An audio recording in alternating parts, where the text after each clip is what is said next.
Meron pong separate petitions on groups like Bayan and the International League of People Struggles, and one of their petitions has over 387,000 verified signatures on change.org. Ano pong komento ng Palace dito na ganito yung volume of criticisms and apprehension from the people? Siguro mas maganda lamang po na mabigyan sila ng tamang impormasyon kung paano ang paksilika nagagawin at kung paano ito makakabuti sa ating bansa.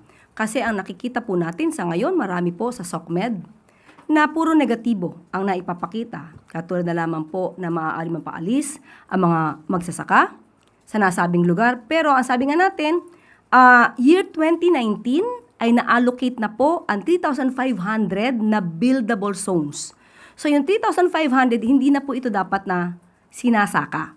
Meron pong mga lugar na para sa ating mga magsasaka sa nasabing lugar. So, siguro tama lang na pagbibigay ng impormasyon sa ating mga kababayan, sa mga lahat ng pumirma dyan.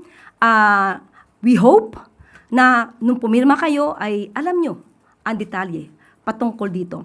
Hindi sila muwang, hindi sila mangmang sa kung ano ang paksilika. Sana alam nila talaga kung ano ang nilalaman ng agreement na ito.